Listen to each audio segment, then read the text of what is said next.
Shalom. I want to give all praises to Yahweh Ba'ashem Yahushai. Double honors to the apostles, our great millstone that rule well. And peace and blessings to the elect of Israel. Alright, this is Amawan from the great millstone camp in Trinidad. Coming to do a little edification for the purpose of the elect. Alright? For the purpose of the elect. And for the people and them who don't know, we are the Hebrew Israelites, alright? The Negroes, Latinos, and Native Americans. Alright? We are the Hebrew Israelites. Yes, no?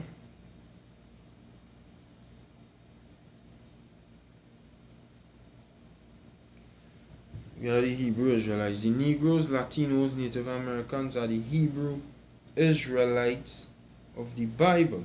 Okay?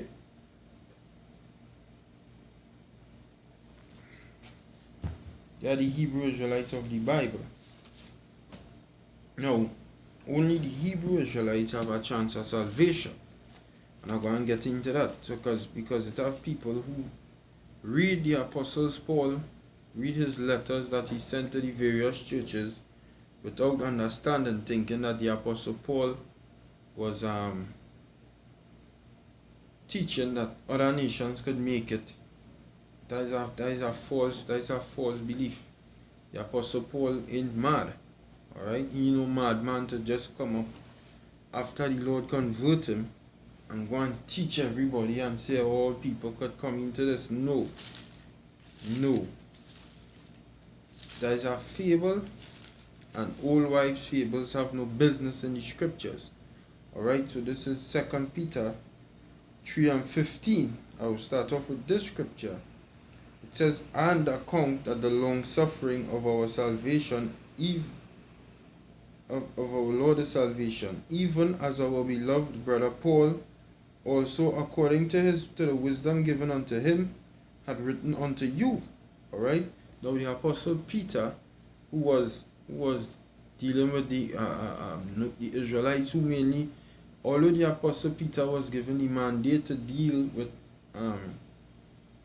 he was the first one to go and spread the word to the Israelite foreigners. A key name is Cornelius. He was the first one to do that, although the Apostle Paul was the apostle of the Gentiles. The Most High Son Yahushai give he that mandate.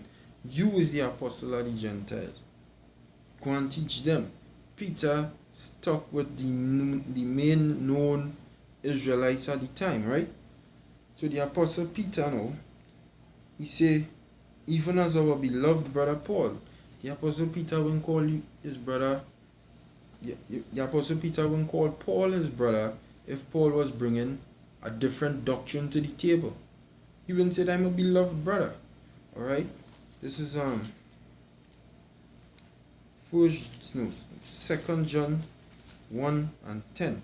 It says, if there come any unto you, and bring not this doctrine, receive him not into your house, neither bid him Godspeed. Alright?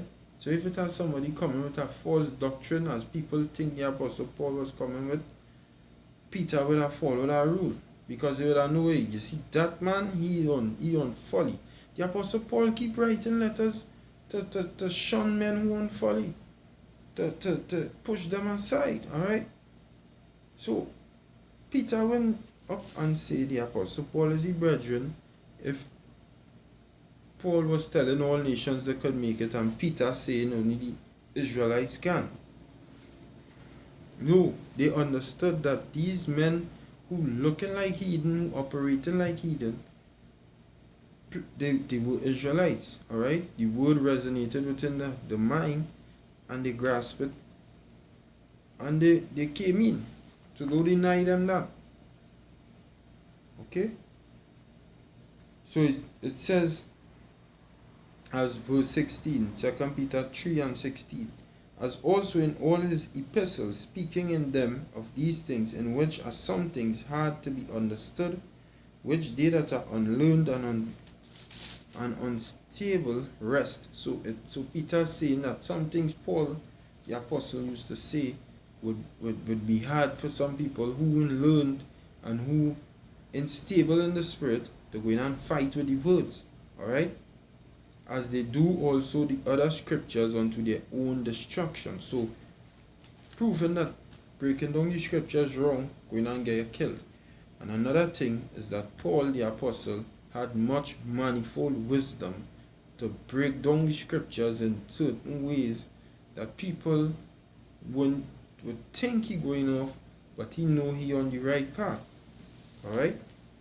Like case in point, this Galatians chapter 5 verse 1, and I was actually reading the scripture not yesterday, this morning, no not this morning, this afternoon on the plantation, and I started to laugh, and I go see why. It says, Galatians 5 and 1, stand fast therefore in the liberty wherewith Yahushua had made us free, and be not entangled again with the yoke of bondage. So here, this is the Apostle Paul speaking. Behold, I, Paul, say unto you, that if you be circumcised, Yahushua shall profit you nothing. It says, behold, I, Paul, say unto you, that if you be circumcised, the Son of the Most High, Yahushua, he will and profit you nothing. So somebody go and read and say, wait now. So then better don't get circumcised because I want to be with Yahushua. No. The Apostle Paul is saying that if you're trying to base all Israel coming back together on the basis of circumcision, what is the purpose of the Son of the Most High coming for? If your basis is that all Israel had to come back together, and the only reason they're going to come back together is because some are circumcised, so then why the Most High send his Son down from the heavens for that? That is what he going to say in verse 11. He says, and I, brethren, if I yet preach circumcision, why do I yet suffer persecution? Then is the offense of the cross ceased. Because he wasn't going out there and say, get circumcised. You go and get circumcised, and then you could come to the knowledge because you're certain. No. You come here, you believe in the scriptures first. You have faith first. And through faith, persuasion by the Holy Spirit will and compel you to do the correct things. Get circumcised. Alright? So somebody who read this, going and say, Paul, you're going off. What is that, right? And that is what majority of the Jews back then thought the man was going mad. Talking this kind of talk. That you tell him we don't keep the laws. What the Most High Yahweh gave unto our forefathers. Because understand this, they had the writings, they had the Torah, what is known as the Torah. Alright, they had that. The first 5 books of Moses, when the law of circumcision was established with Abraham and to his seed. They had that, and they read that, and they kept that custom. This man now coming and saying he'd been anointed by the Holy Spirit and saying don't get circumcised. You them go and watch Paul like one cycle. But they didn't understand him. As the Apostle Peter say, if you unlearn and you're unstable, you go and fight up with the words. So I'm going and get Genesis the 17th chapter. I read from 1. It says, and when Abraham was 90 years old and 9, the Lord Yahweh appeared unto Abraham, and said unto him, I am Yahweh Almighty, I am the Almighty Power. Walk before me, and be thou perfect. And I will make my covenant between me and thee, and I will multiply thee exceedingly. And Abraham fell on his face, and the Most High talked with him, saying, As for me, behold, my covenant is with thee, and thou shalt be the father of many nations. Alright? The word Abraham and the word Abram. Abram means exalted father. Abraham means father of a multitude. Abraham. Alright? Exalted father. Abraham, father of a multitude. Abraham. So it says, As for me, my covenant is with thee, that thou shalt be a father of many nations, father of a multitude. Neither shall thy name be any more called, shall thy name any more be called Abram, but thy name shall be called Abraham. For if out of many nations have I made thee, and I will make thee exceeding fruitful, and I will make nations of thee, and kings shall come out of thee, and I will establish my covenant between me and thy seed, not thy seeds, because you do the history. Abraham then had one son.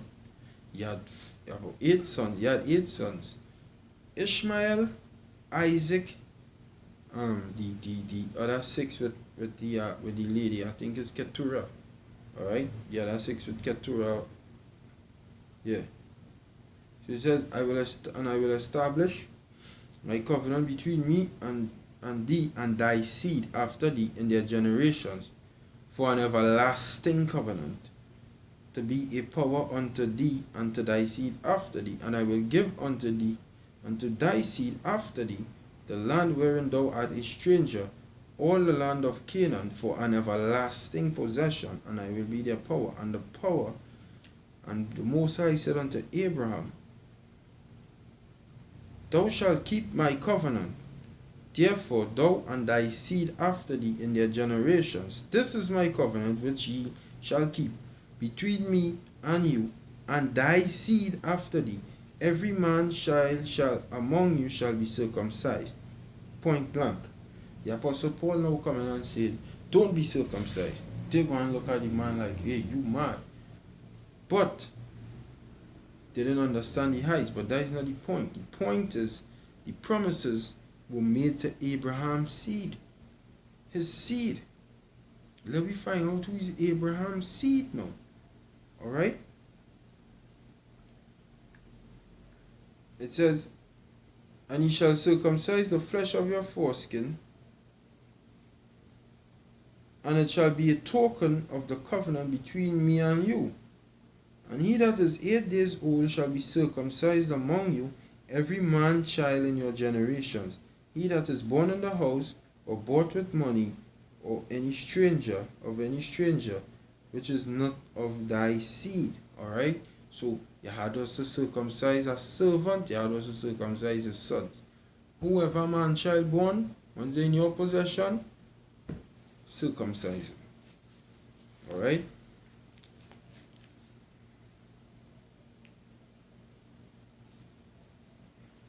So, let me find out who's Abraham's seed now. It's Genesis, the 15th chapter, the 12th verse. It says, and when the sun was going down, a deep sleep fell upon Abram, and lo, a horror of great darkness fell upon him.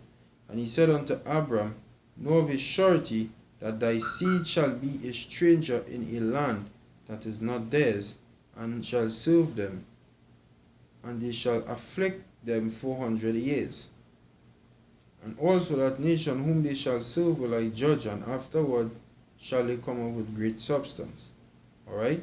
So the Most High telling Abraham, hey, your seed, the same seed that's going and inherit the promises, they're going and going to slavery for 400 years. When was that prophecy fulfilled?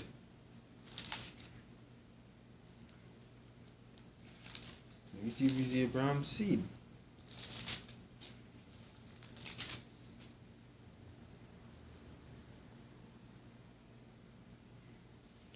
So what?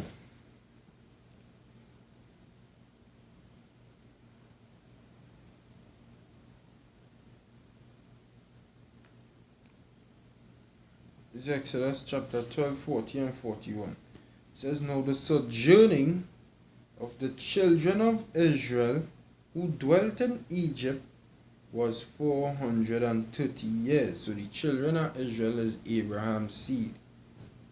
And it came to pass at the end of the 430 years, even the selfsame day it came to pass, that all the host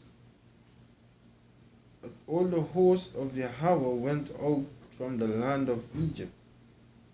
Alright? So the children of Israel is Abraham's seed. Okay? That is who is Abraham's seed, the Israelites.